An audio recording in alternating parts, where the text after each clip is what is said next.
Cool. So, Dave, look a bit about public speaking because we put a poll out there last week. I don't know if you guys answered it, saying what would you if you had to deal with a phobia or a fear, what would it be? We gave a number of options. Public speaking was the top one, and it's interesting because public speaking is the number one phobia around the world. It's actually, and number two is dying, which means that at a funeral, people would rather be in the box than giving the eulogy. Yes. And just so we could, because we just get the two at the moment, is there anything in particular that you've either got coming up or any aspect of this that you're particularly interested in, so we can focus it a bit? I think so the reason I've come along to this is that we have a commercial update monthly, and now it's gone company wide. Right. And I was just watching someone speaking, and I was like, I just really would not like to be standing there talking. Like I don't feel like I'm ready to do that yet. So then I've tried to like ease myself into doing our like monthly discussions in the commercial division instead of in company wide.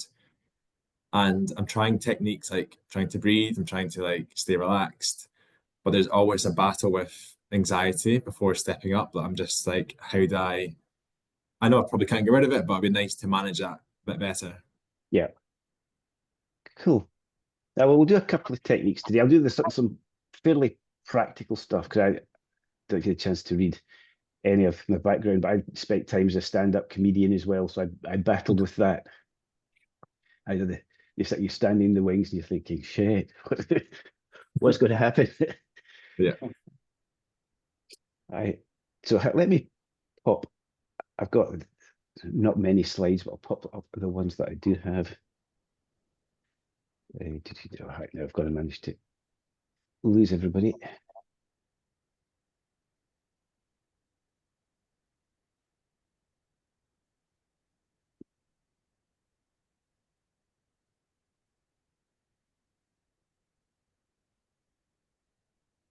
I just found while I'm sorting out the tech. Ian, anything particular that you're focused on or interested in?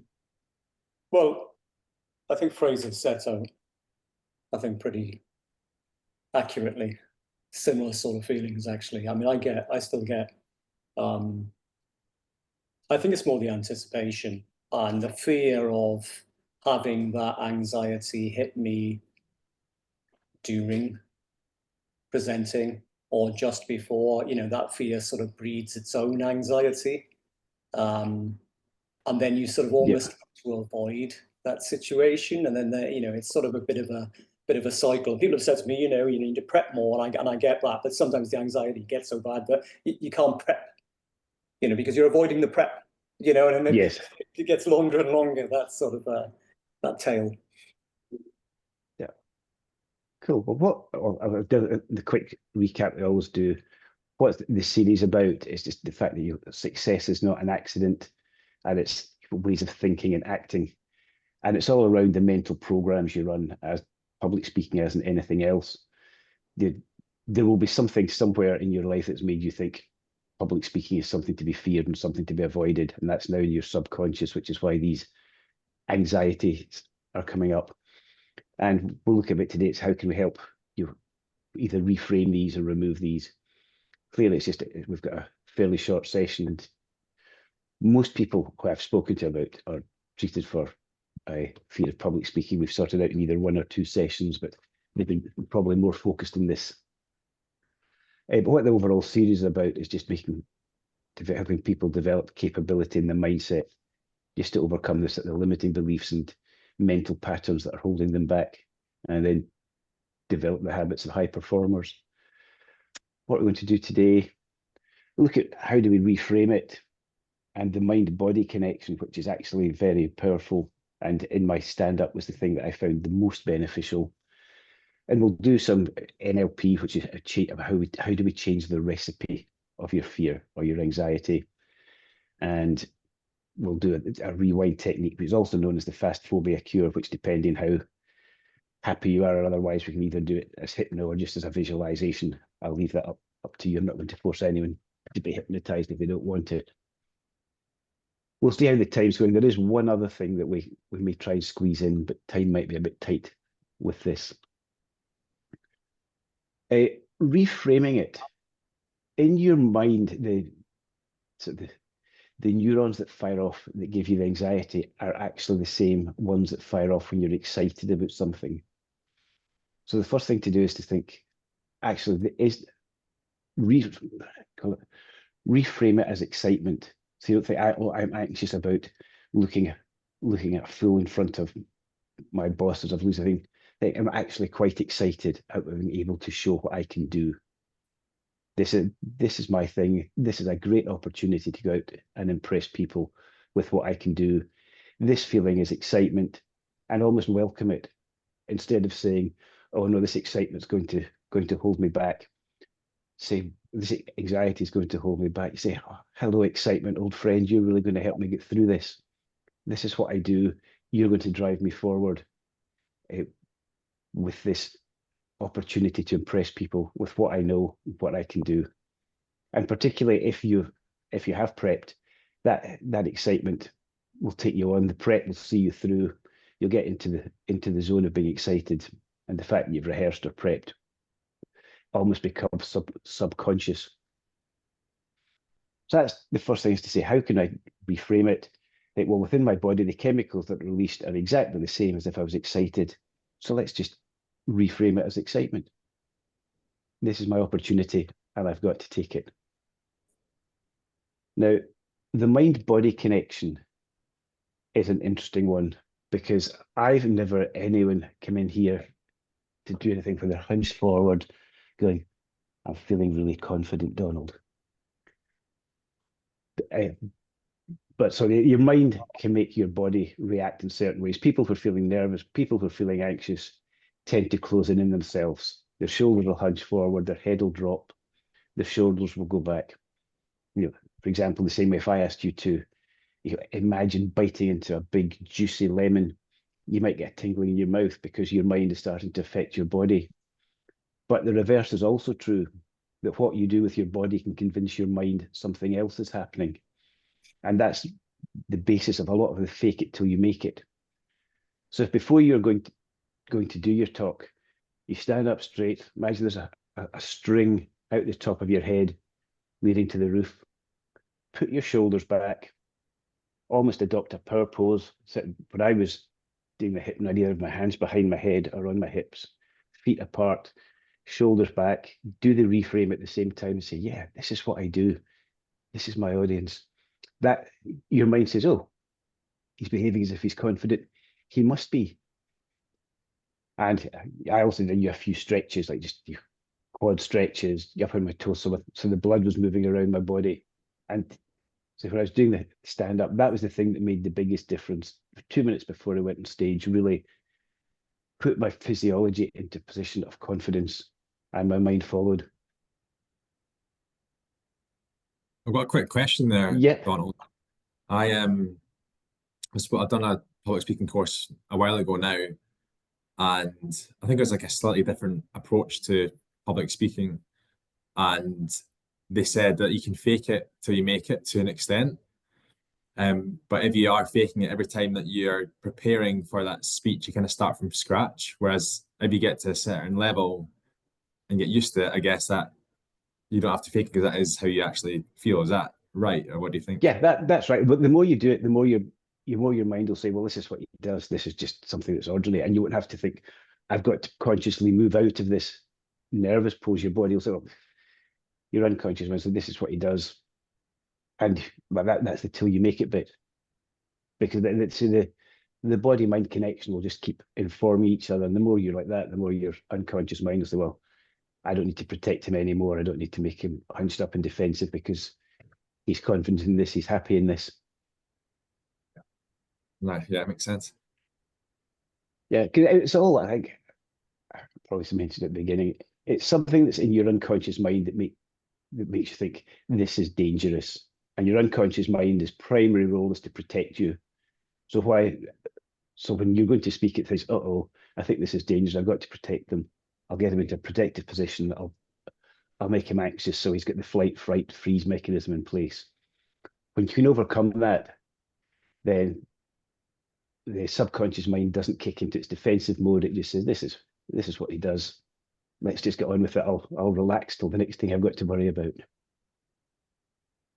Yeah, it's definitely something I struggle with, is that when I do have to public speak, it's not on a regular basis. It's maybe, as I say, like every month. So it kind of feels like I'm resetting sometimes and I have to build back up to that moment, and I'm resetting, which is annoying. Yeah. Yeah. Well, we'll do a couple of things in a moment that will hopefully remove most, if not all, of the anxiety anyway, just by changing, as we call, changing the recipe of your fear.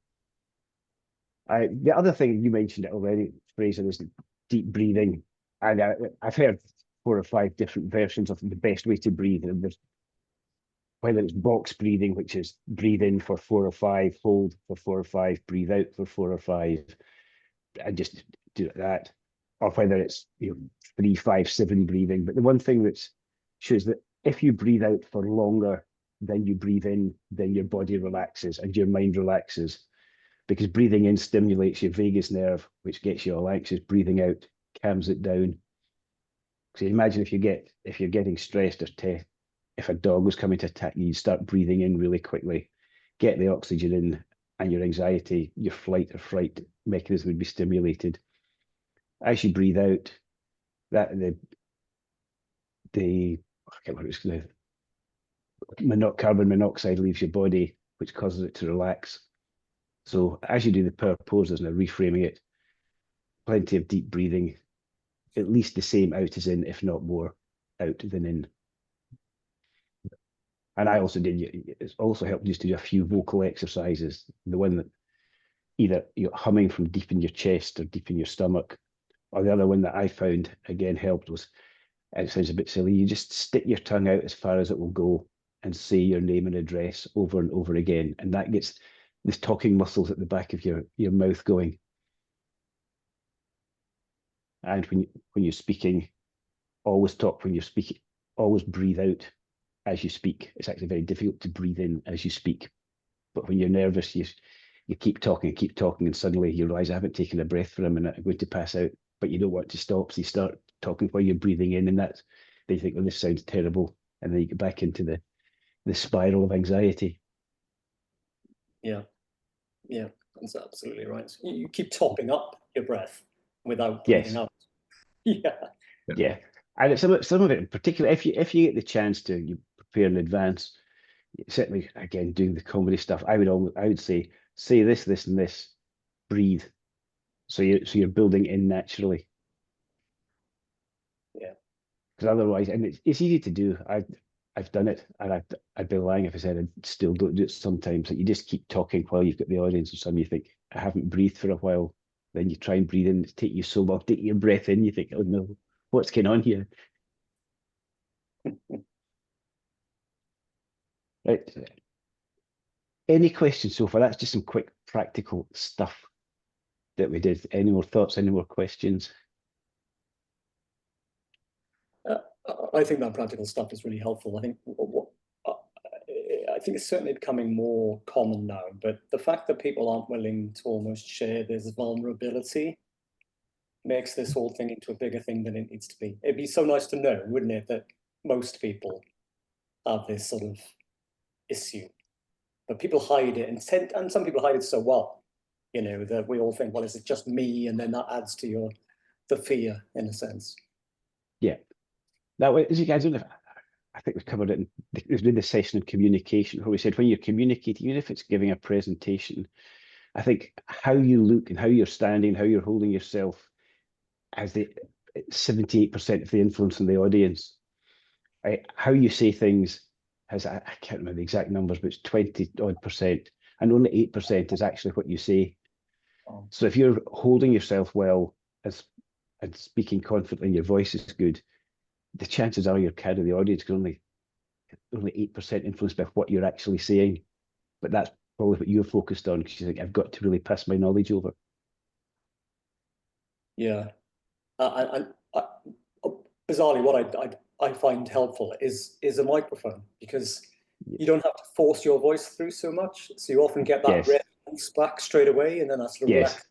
Whereas when you don't have a mic and you've got anxiety, you feel like you're Yeah. forcing everything through this tiny, tiny hole, you know, and then that just builds it. Well, if you want, I've got some voice training techniques that I can send you if you want, because I clearly with the hitting and stuff, I use my voice a lot. So I've done some voice training. I don't always remember it, I must admit, but if you want, I can send you through the tip sheet from that, which is just around how do you actually develop so you can speak for a while without your throat hurting and becomes much more natural. But happy to share that if you're interested in it. That'd be great. Thank you.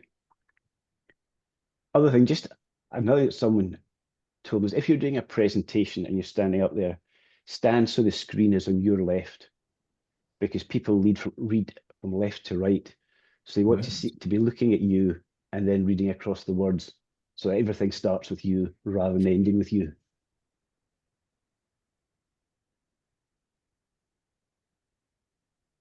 I think I guess to kind of follow on from Ian's point is that when you've got a thing like a mic, it does help when you're presenting. And the one thing at my course was that I last did was they really encourage you to be authentic.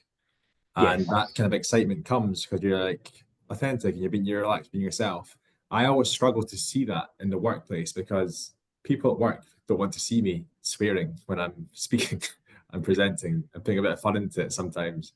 So I'm always like, how do I find the balance of being relaxed and myself without being too relaxed? You know what I mean?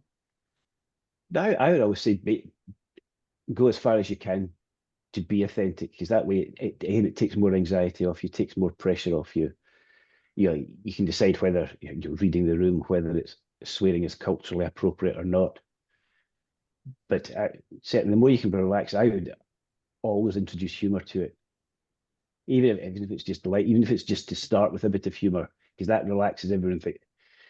Because ultimately, to relax you, you want your audience to be relaxed, and they relax if with your opening part, they think, "Oh, we're in safe hands here."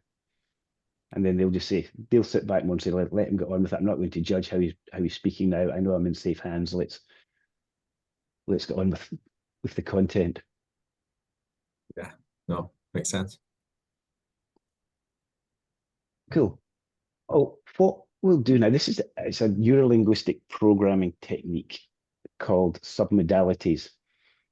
And everything you see in your head, all the way you organize your thoughts, the way you think about things, comes across in 5 what we call modalities: visual, auditory, kinesthetic, gustatory, and olfactory.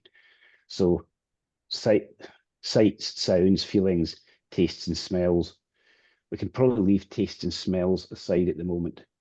But every time you think of anything, it will be a combination, usually of sights, sounds, and feelings. So your anxiety about speaking will have components of sights, sounds, and feelings. And within each of those, there are submodalities, which is the recipe of how you do anxiety. It's the same as how do people do phobias. Within visual, it might be a still image or a moving image. It might be black and white. It might be color. It might be through your own eyes. It might be another way. Sounds might be internal or external. It could be self-talk or external sounds you associate with it. And feelings will be somewhere in your body. And if you look at all of these, that's the recipe of how you do, in this case, anxiety about public speaking.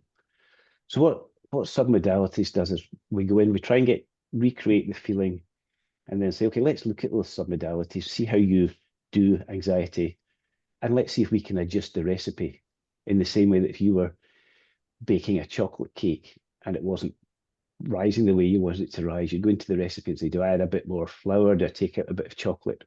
So all we'll do here is play with the recipe a bit. And as I said, the bonus for coming along today and actually turning up on the session, I'll send you a cheat sheet as to how you can do this on your own. I do this a lot with the corporate clients, and a number of them have come back later and said, "Wow, this is brilliant! If I'm lying in bed at night and think I'm anxious about work tomorrow, I can't get to sleep, I just do this submodalities, and suddenly everything calms down." So you cool about doing a bit of neurolinguistic programming, submodalities work? Definitely. Yep. Don't know if I can repeat that word, but yes, I'll do it. I'll write it down so that in the paper. Right. So if you could just close your eyes, take in a deep breath, and then let it go. And then just try and get that feeling, that anxiety that you get when you think about public speaking. Or if you've got something come up, you focus on that particular event, and that will really bring it into focus. Just give me a nod when you've got that feeling there. Cool. Now, as we said, you'll probably have some combination of visual, auditory, and kinesthetic. Some of them, there may be nothing, others it may be quite intense. But if you've got anything visual, think, is it black and white or is it color? Is it still or is it moving? And if it's moving, is it moving at normal speed, or faster or slower than normal? And what's the size of that image? Is it big? Does it fill your whole visual screen? Or is it tiny? Does it have an edge to it? Or is it panoramic? Is it close to you or is it far away? Is it bright? Is it dim? Are you seeing it through your own eyes? Or are you looking at it from somewhere else as if you're watching yourself in television? Is it 3D or is it flat? And is it in focus or is the focus blurry? Then think about the sounds you hear. And this could be sounds you associate with coming externally, or it could be the self-talk that's going on in your head. Think, which is it? Is it internal or is it external? Or is it both? And a scale of 0 to 10, where 0 is it's dead quiet and 10 is my head's inside the bass bin at a Motorhead concert. Where is it on the scale of 0 to 10? Does it sound faster or slower than normal? Is it high pitched or low pitched? Then go on to the feelings that generates, and the sights and sounds will probably help generate the feeling. Notice where it is in your body. Notice what size it is. Is it big or is it small? And if you had to give that feeling a shape, what shape would you give it? If you had to give it a color, what color would you give it? And is that feeling of a texture? Is it lumpy? Is it sharp? Is it hard? Is it soft? Is it still or is it moving? Does it have a weight to it? Is it light? Is it heavy? Does it have an intensity? And does it have a heat to it? And after you've done that, just tell me on a scale of 0 to 10, where 0 is the feeling's not there at all, and 10 is it's really, really intense, almost overwhelming. Where's your feeling at the moment, Fraser? Probably about 4. 4. That's good. Ian? 1.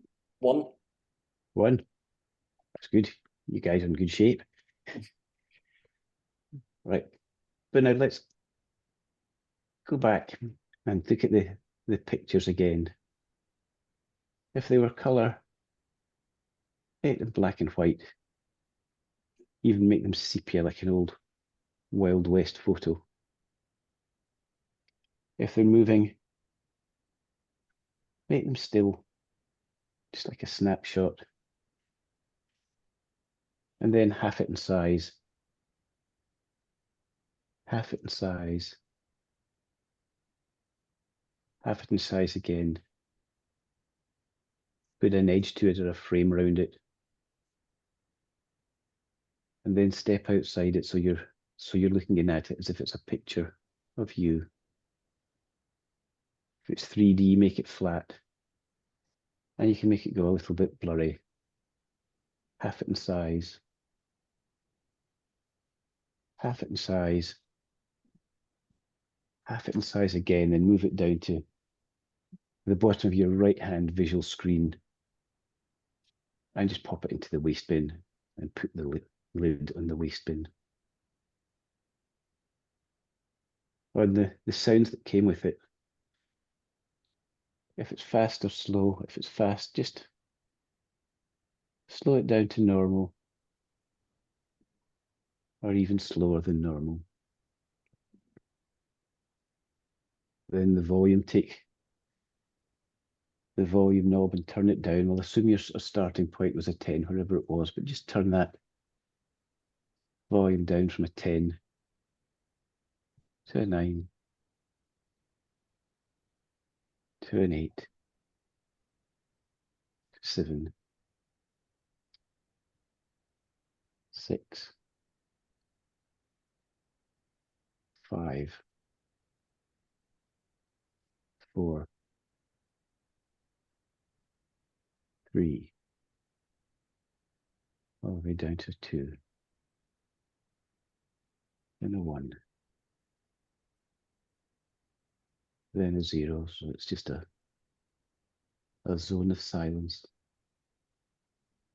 Then go into that feeling that you had, half that in size, half it in size.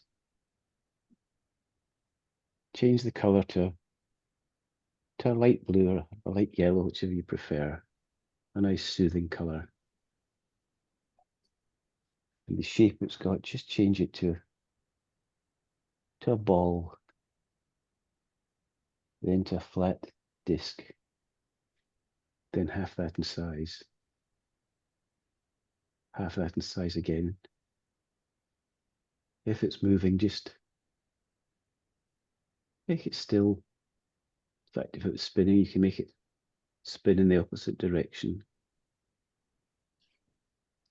Take off any lumps, any sharp edges, so it's smooth. Just make it feel lighter and lighter and lighter, and it's cooler and less intense. And then just imagine that white, blue, or yellow circle. Imagine just tying some helium balloons to that, popping it out of your body and just letting it float up and away until you know it's all gone. Just let it go, let those balloons lift higher and higher until you know that it's all gone. And when it's all gone, you can just nod your head to let me know.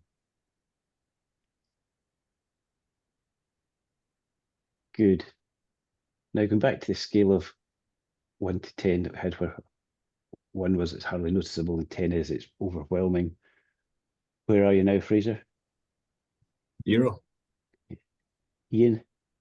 Same. Yeah. Good. 0. Right, squeeze your thumb and middle finger together. We'll count to 8.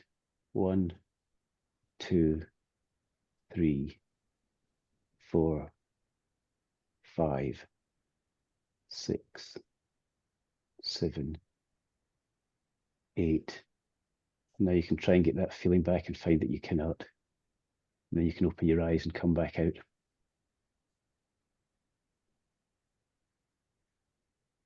How was that? Yeah, very. I've never done anything like that before. Sorry? I've never done anything like that before, but Right. yeah, it worked very quickly. Yeah, no, we call it the Fast Phobia Cure. There's another name for it. And people have struggled with phobias for years. If you get the recipe just right, you can take it away in a matter of minutes.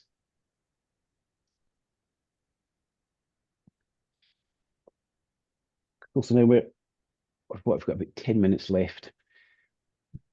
We may run over a little bit if we do the next thing. Do you have time to run over a little bit and we can do the rewind technique, or would you rather have another session where we do that one? It's up to you. It's you guys' time. I don't mind. Yeah, I might have to leave at 10 too, but I can go over a little bit. Right. Okay. We'll do it. I'll do it quickly. Again, it's another thing that you can do by yourself. I won't do it as a hypnosis because I've got to go through all the pre-talk and the contraindications. So that would probably take about the 10 minutes anyway. Right. So again, we'll do this. It's just a visualization exercise that again helps just take away the fear, the anxiety. I think I've got about a 95% success rate in hypno. It'd be probably not quite as intense here, but will still be good and will make a difference. So again, if you could just take a deep breath in, close your eyes, let the breath go and feel yourself relax. Let all the muscles in your legs relax. Muscles in your body relax. Muscles in your arms. Relax now. That's it. And there's muscles in your neck, your head, your face. Relax now. And I want you to imagine that you're walking into a cinema. It's a big, beautiful cinema with comfy seats, and you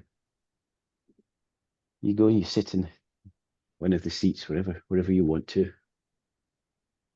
And then with leaving part of you in the seat, another part of you goes up and goes into the projection booth and looks out at the screen. And the film hasn't started yet, but as you look, the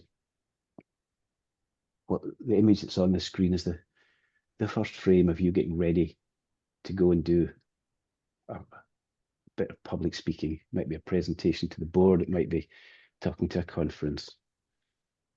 And it's just a movie. So you flick the play switch and the film, and it's just a film.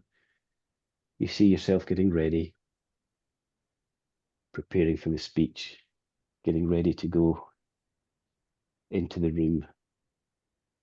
And it's all going fine. You go to the side of the stage waiting to be announced,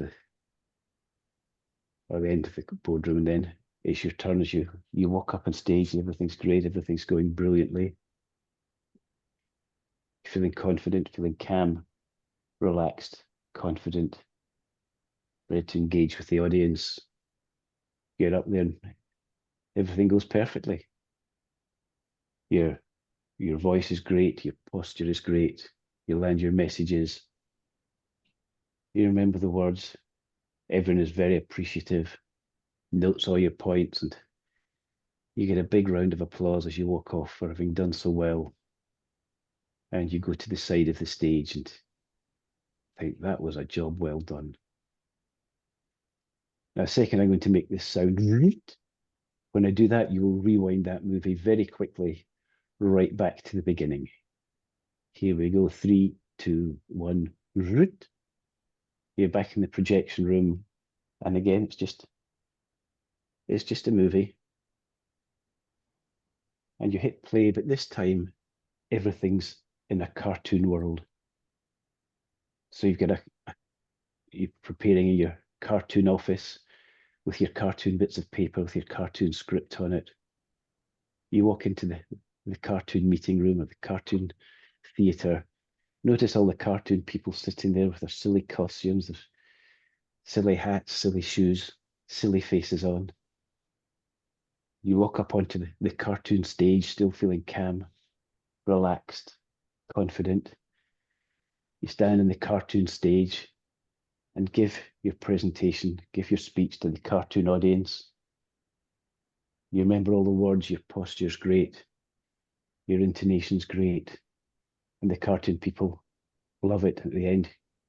You walk off and they're clapping their cartoon hands and giving cartoon whoops and saying how great your speech was on that cartoon stage. And you stand at the side of the stage and think, that was a job well done. Then I'm going to do the same again. I'm going to make the sound, and for that you wind right back to the start of the movie. Right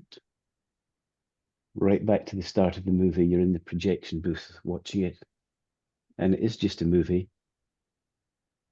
We're going to play that same film again of the cartoon world, but this time there'll be cartoon music playing over the top. Could be the Looney Tunes tune or just some piece of cartoon music. And you flip the switch, start the movie, and see you again, your cartoon office as this cartoon movie plays, preparing for the speech. You go to the conference room of the theatre as the cartoon music plays at the cartoon theatre. It's a cartoon conference room with cartoon people in it. You're introduced by the cartoon MC. You all come to the cartoon stage, look at the cartoon audience, and you're calm, you're relaxed, you're confident, and you give your cartoon speech, maybe into a cartoon microphone to these cartoon people. It goes brilliantly. Your posture's great, your voice is great. You don't forget your words, so your message lands. And you get ready. It's gone fantastically. And as you walk off stage, the cartoon music playing, the cartoon people clapping their cartoon hands, making cartoon noises, and smiling their cartoon faces. The cartoon music keeps playing. You walk to the side of the cartoon stage and think that was a job well done. That went really well. The second I'm going to make that sound again, when I do, we'll go right back to the beginning. Rewind now. That's it. But now you drift back down from the projection booth into your cinema seat. You walk up to the screen and look at the other you that's on the screen. And you thank them for doing that for you. Then you pull them out of the screen into your body with the new feelings, the new learnings, the new understandings. Now you know what it feels like. Now you know what it looks like. Now you know what it sounds like to have given a perfect presentation. Because this anxiety will never bother you again. From today, it will be easy. The harder you try to remember what it was like to feel that irrational fear and anxiety, the more distant that anxiety and those fears will become. The harder you try to remember how it felt, the more distant these feelings will become. Now you can open your eyes and drift back to here and now.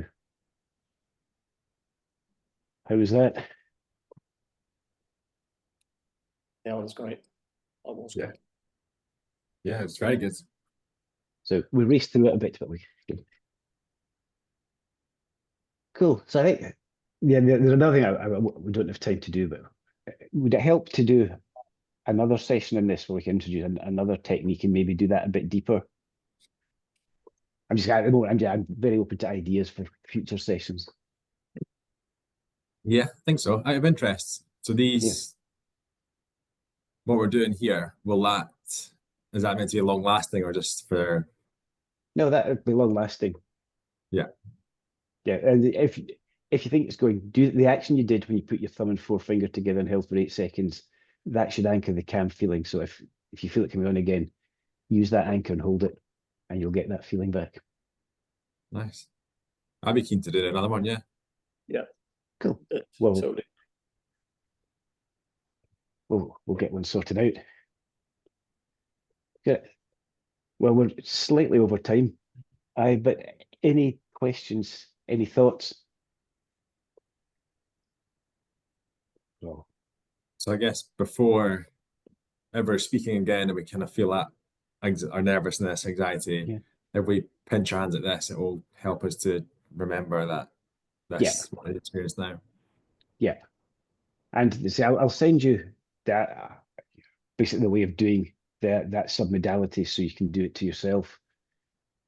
And the rewind thing, you can do that. Just the key thing is to make sure that you're not in it. You're watching a movie, so you're disassociated, so it's not triggering feelings in you. You're just watching it until the end when you've finished it. I think if you've got something come up and aren't sure and want a bit of a booster, just get in touch and we're happy to do a booster to get you right in the zone. Sounds good. That's great. It's really, really good, Donald. I love that sort of practical aspect to it. Cool. Well, thanks for coming along and all the very best with your presentations. Let me know how it goes. Just how well you do. My next presentation is a bit of fun. I'm telling the team about St. Andrew's Day and explaining how it originated. So I'll get some Scottish jokes ready to go. Good. Good. Cool. Yeah. Mine's not as fun. I'm hosting a sort of a town hall thing next Tuesday. Right. I'm only the host, but I've got to, you know what I mean? I've got to intro, introduce all the speakers, then close up when it's in person. That's a couple of hundred people. So yeah, we'll see. That's right. You'll be brilliant. We'll see you in action. Yeah. Pretty kind. Thank you. Cool. Well, thanks for coming along. Watch out. We'll do another one of these. Any follow-up, just give me a shout. And again, thanks for being here. We'll see you soon. Cheers, Donald. Cheers. Thank you. See ya. Bye-bye.